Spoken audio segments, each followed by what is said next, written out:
Est-ce que tu t'es jamais demandé d'où provient cette image? Ce truc-là, responsable de milliers de creepypastas, de milliers d'affaires bizarres, sombres, qui tournent autour de cette chose. Eh bien aujourd'hui, messieurs, dames, dans cette toute nouvelle série dans laquelle nous décortiquons des images et des vidéos, nous allons nous pencher sur ce truc et comprendre d'où est-ce qu'il vient. Précision très importante, toute cette enquête est basée sur les recherches de cette vidéo. Le lien est en description, n'hésitez pas à aller la voir évidemment. Si vous avez grandi dans les jeunes années de YouTube, vous devez tous vous rappeler d'une vieille mode qui s'appelait les creepypastas. On en parle beaucoup moins aujourd'hui malheureusement. C'était très populaire il y a une dizaine d'années. En gros, c'était des histoires flippantes basées parfois sur des faits réels ou parfois sur des légendes urbaines. Et énormément de creepypastas avaient comme point commun cette image. Pour celles et ceux qui ne se rappellent plus l'histoire autour de Jeff the Killer, c'est l'histoire d'un jeune homme de 13 ans qui, après un traumatisme violent, perd l'esprit, se défigure et devient un tueur en série. Cette image-là est donc associée très souvent au tueur en série Jeff the Killer. Sauf qu'en réalité, l'origine et l'histoire de cette image est bien plus profonde. Cela fait des années que des gens cherchent à savoir d'où vient cette image. Les recherches ont été très longues et très difficiles, et je suis loin d'être le premier qui parle de cette histoire, bien au contraire. Elle est très reprise, surtout sur les réseaux sociaux. L'une des premières fois qu'on a vu apparaître cette image, c'était lorsque la creepypasta de Jeff the Killer est arrivée. Tout le monde sait ce qu'elle raconte, mais rentrons quand même dans les détails pour ceux qui auraient oublié. Jeff et sa famille, donc ses deux parents et son frère cadet, s'installent dans une nouvelle ville, qu'ils ne connaissent pas. Rien d'extraordinaire, vous me direz. Malheureusement, ils se font tous les deux attaquer par des harceleurs, qui les acculent et les terrorisent. Il y a tout un passage où son frère est injustement emmené par la police, ce qui remplit Jeff de colère et de rancune envers ses harceleurs. Mais lors d'une fête, Jeff va de nouveau se retrouver face à ses harceleurs. Le pauvre garçon n'a pas de chance par contre. Pendant cette confrontation, il va recevoir un liquide nocif sur le visage. Selon les versions, c'est soit de la javel, soit de l'acide. Selon les versions, il tue ou non ses harceleurs aussi. Cet accident le déforme le visage et surtout lui fait perdre la tête.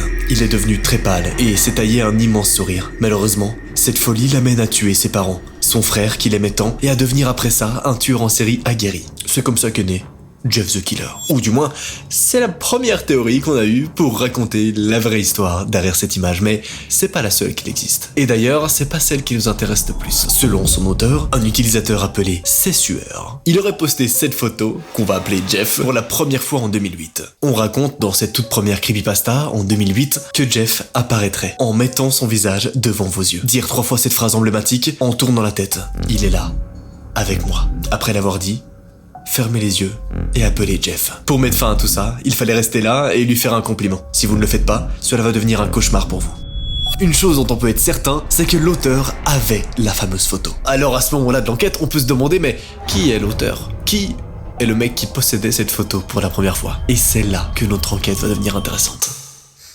Quand cette enquête a débuté, plusieurs pistes ont été prises en compte. Mais celle qui a eu le plus de crédit était que cette photo viendrait peut-être d'une femme appelée Katie Robinson. Toute cette histoire a commencé au début de l'année 2008, lorsque Katie a posté cette photo sur internet. Et ils ont commencé à la ridiculiser à cause de son poids. Et ils y auraient fait des retouches à sa photo pour donner celle de Jeff, celle que l'on connaît. Donc, quelques temps plus tard, un post a été fait sur 4chan par une personne disant être la sœur de Katie. Elle écrit: attention 4chan, hier j'ai trouvé ma sœur dans sa chambre, en train de pleurer toutes les larmes de son corps. Je lui ai demandé ce qui n'allait pas et elle m'a dit que c'est parce qu'elle était grosse. Je suis devenue furieuse. Alors je lui ai demandé qui se moquait d'elle. Elle m'a dit qu'elle avait posté une photo sur un site appelé 4chan.org. Elle a continué en disant que ce site se moquait d'elle et qu'ils avaient retouché sa photo. Je suis outré. Regarde bien cette photo parce que cette magnifique femme, ma sœur, s'est ôté la vie. Cette photo serait donc une photo d'une femme qui s'est ôté la vie retouchée. C'est horrible.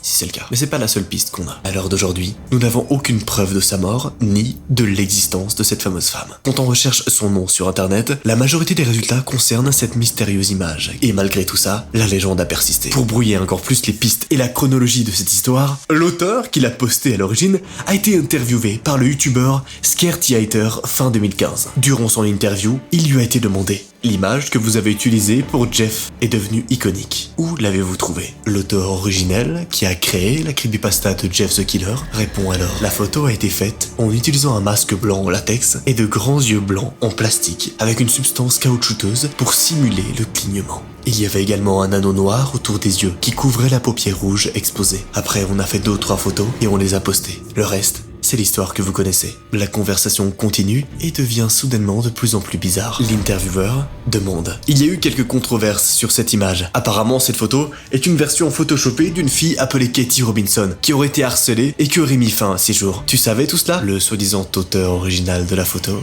répond. Je connais que trop bien cette petite rumeur dérangeante. Et je peux assurer tout le monde que cette rumeur est complètement fausse. Je sais pas qui a lancé celle-ci, mais c'est clairement plus un troll que quelqu'un qui a vraiment eu cette information. Donc, ce n'est clairement pas une personne à prendre au sérieux. Alors bon, c'est la fin de l'affaire, c'est officiel. Sessueur est l'auteur original de cette photo, il l'a créée avec un masque en plastique, basta, c'est tout. Mais pourquoi c'est pas la fin de cette vidéo? Alors, peut-être parce que il ment, c'est ce qu'on va voir. D'ailleurs, évidemment, dites-moi si vous kiffez cette nouvelle petite série de vidéos dans lesquelles on prend des images hyper connues, où on essaie de décortiquer d'où est-ce qu'elles proviennent. Si tu kiffes, oublie pas de t'abonner. Et je te rappelle que chaque vendredi, on se pose ici avec des popcorn pour regarder des trucs flippants. L'histoire de la femme qui s'est ôté la vie de Katie Robinson a été entièrement fabriquée. De plus, l'image a pu être retrouvée en 2004 sur un site internet parodique appelé True Christian.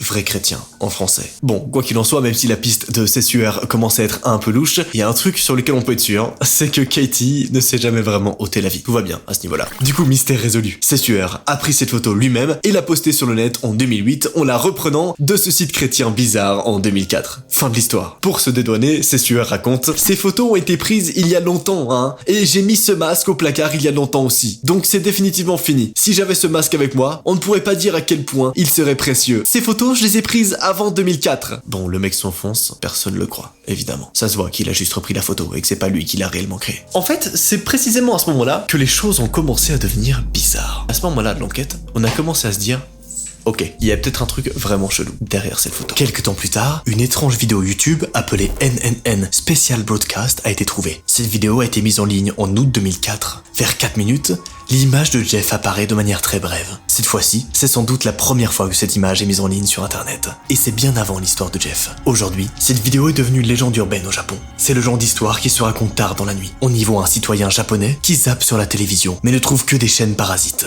Ce qui s'affiche, des barres colorées apparaissent sur son écran, suivies par l'image d'une usine et une liste déroulante de noms. Ça dure quelques minutes et ça se conclut par un texte qui dit en gros: c'est ça l'avenir. À la fin, il y a même des textes et tous les noms fictifs. Sans prendre connaissance de l'histoire de cette vidéo, tout cela a ravivé les recherches sur l'image de Jeff the Killer. Mais est-ce vraiment la première fois que cette image apparaît? En fait non. 2 ans auparavant, en novembre 2002, cette image est vue sur un site appelé pia.cc, porté par un certain Mr. Omega Bolt. Mais qu'est-ce qui est étrange sur cette image? En réalité, quand on la regarde de très près, code source inclus, on peut découvrir pas mal de détails. Première chose, cette photo a été créée en utilisant Photoshop 6.0, qui a été mis sur le marché en 2000. Alors peut-être que Jeff est un peu plus vieux qu'il n'y paraît. Ou alors la personne qui a créé cette image a utilisé une version plus vieille de Photoshop. Ensuite, il semble que cette image ait un nom sensiblement différent, Pretty Face, ce qui pourrait en réalité venir d'une célèbre légende urbaine japonaise, celle de la femme à la bouche fendue, Kushikase Onna. C'est une femme à qui on a tailladé la bouche d'une oreille à l'autre. Elle demande à ses victimes s'ils la trouvaient belle, et selon leur réponse,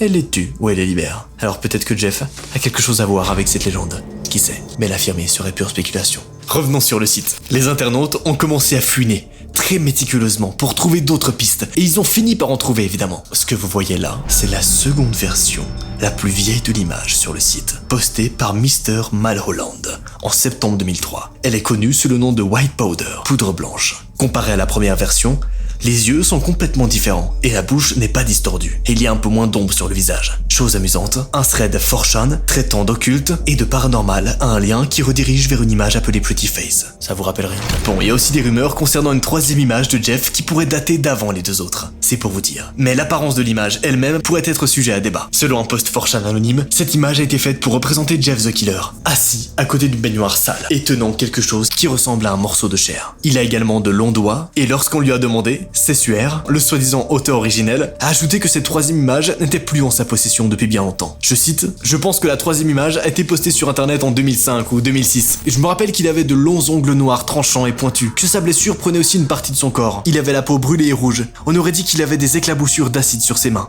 À ce jour, aucune image de ce type n'a été retrouvée. Et cette information est clairement considérée comme un fake dans le milieu. Et après, il y a ça. Cette image est connue comme Jeff aux yeux verts dans la communauté, et beaucoup se sont demandé si elle avait été prise avant la photo dont je vous ai parlé tout à l'heure. Après quelques débats, certains houleux d'ailleurs, Cette photo a également été considérée comme un fake, à cause de certains détails de l'image qui sont flous, notamment autour des yeux de Jeff. Et là, regardez, on dirait que quelqu'un a volontairement effacé certaines parties de son visage et de ses vêtements. Si white powder a été faite avant les yeux verts, alors la personne est très méticuleuse. En effet, cette photo white powder contient a priori aucune retouche, ce qui est très surprenant. Alors que l'intérêt pour ce mystère a attiré l'attention, un Reddit et un serveur Discord dédié à cette recherche ont été créés. Tout d'abord, la photo de Jeff a été repérée encore une fois sur quelques sites japonais en août 2003. Et cette fois, c'est vraiment la première date à laquelle elle a été trouvée. Plus tard, il y a eu quelques personnes, des opportunistes pour la plupart, qui ont affirmé haut et fort qu'ils connaissaient les origines de la véritable image qu'ils l'avaient déjà vue. Sur un blog japonais, un utilisateur a écrit « Je me rappelle avoir vu cette image avant sur Tushan en 2002 ou 2001, mais elle a été enterrée sur internet. » Sur un fil de discussion, parlant de légendes urbaines,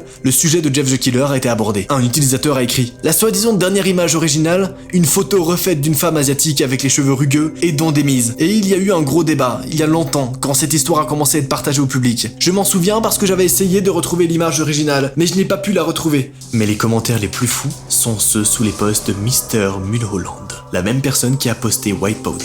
Pour faire simple, au milieu de l'année 2004, une image tirée d'une vidéo d'une femme asiatique d'âge moyen est apparue au Japon. À ce moment-là, son visage était blanc. Je l'ai édité un peu sur Photoshop pour la poster sur pia.cc. Et voici les réponses. Je me rappelle de cette femme dans la vidéo, qui s'approchait de la caméra. Je me souviens avoir vu la vidéo une fois, mais malheureusement, je ne l'ai pas sauvegardée. Et elle n'a pas l'air d'exister non plus sur internet. En gros, pour récapituler, il y a une vidéo d'une vieille femme asiatique, avec un visage blanc. À un moment, elle arrive très proche de la caméra. Un screen de cette vidéo a été pris et édité, en la version la plus ancienne de Jeff the Killer. Cette image a été partagée très tôt sur le net japonais comme une image surprise, avant de faire son chemin sur notre internet européen. C'est à peu près là qu'on obtient la réponse définitive sur cette image. Elle proviendrait donc d'une vidéo asiatique random, où on voit une asiatique se rapprocher de la caméra, quelqu'un a pris une capture d'écran et a fait des retouches tellement précises et tellement bien menées qu'on dirait une vraie photo. Mais ce n'est pas une vraie photo. Cette affaire est donc classée dans la liste des affaires qui sont fake. Cette photo est une mise en scène. Messieurs, dames, c'est la fin de ce premier épisode. Je te rappelle que tu peux cliquer sur ton écran ici pour continuer à passer la soirée avec moi. Et pour les autres, rendez-vous vendredi prochain pour une nouvelle vidéo et pour une nouvelle enquête. Bye.